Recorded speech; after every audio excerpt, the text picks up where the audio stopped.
Welcome back to the channel. It's always an honor to walk beside you on this journey of awakening and transformation. Today's exploration takes us into a realm of Buddhist practice that may appear trivial to the untrained eye, yet holds the essence of mindfulness, reverence, and complete inner alignment. We are talking about the art of how we move, not metaphorically, but literally how we walk, stand, sit, and lie down. You may ask, does it really matter how I walk from the kitchen to the living room? Does it really matter how I sit on a chair or lie down to sleep?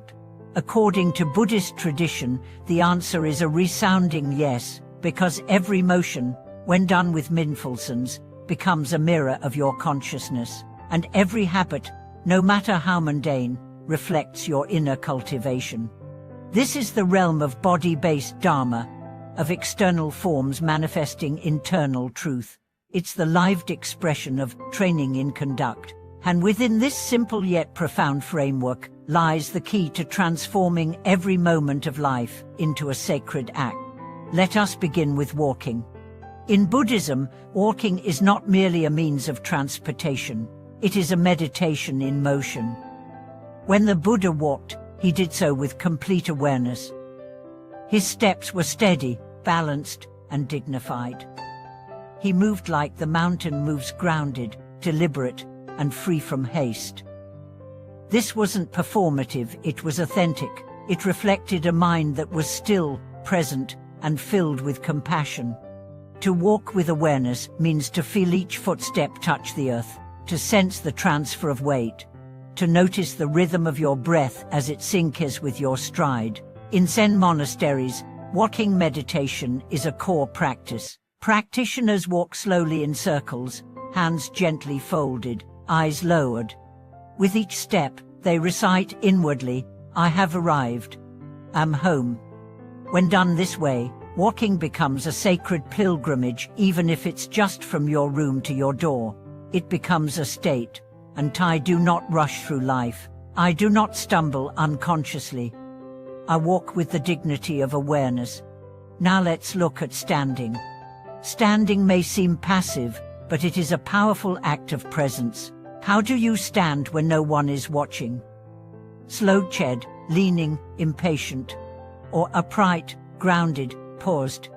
In Buddhist training, students are taught to stand with their feet aligned, spine straight, gaze softened, shoulders relaxed. This posture doesn't just improve appearance, it changes energy. It centers you. It prepares you for action without agitation. It teaches you how to wait without wasting. Standing well is standing like a tree, rooted, flexible, still. When you stand in mindfulness, you are not waiting for something to happen. You are fully inhabiting the moment. Then comes sitting. This is perhaps the most well-known form in Buddhism, especially in meditation. But proper sitting is not about achieving a rigid pose. It's about creating a throne of stillness. Your body becomes the temple, your spine becomes the central pillar, your breath becomes the incense. Whether you sit on a cushion, a bench, or a chair, the principles are the same. Root yourself, align your back, soften your jaw, place your hands gently, and allow your awareness to rest like a bird returning to its nest. True sitting is not just stopping physical movement, it is ceasing inner resistance. It is the art of non-doing, of arriving, of letting the waters of the mind settle so the moon of wisdom can reflect clearly. And finally, we arrive at lying down. Even this most passive posture carries meaning. When the Buddha entered parinirvana, he lay on his right side, head resting on his hand, in a pose called the lion's posture. This wasn't symbolic, it was mindful even in rest. To lie down mindfully is to recognize that rest is not escape, sleep is not unconsciousness. The moments before you drift into sleep are ripe for spiritual planting.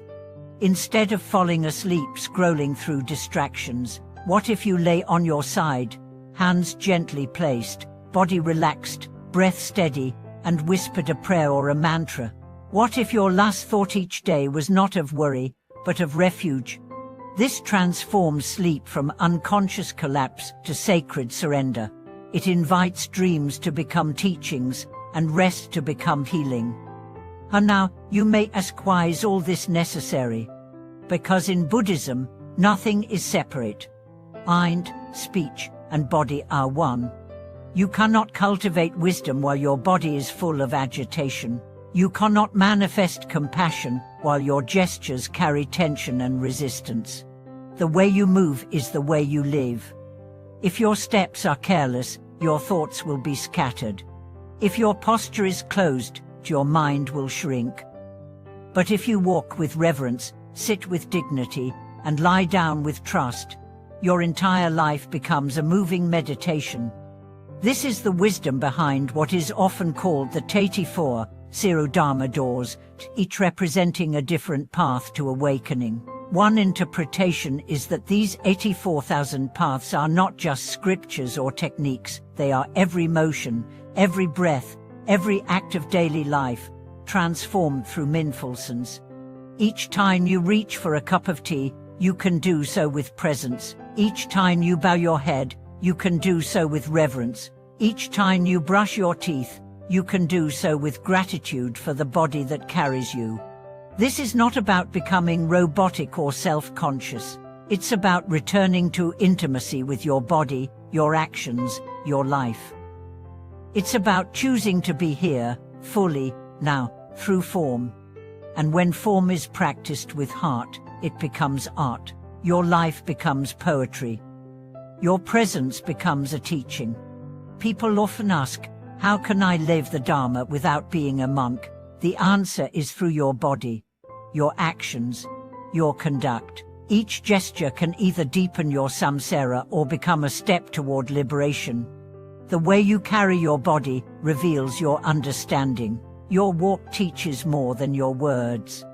Your posture speaks louder than your philosophy.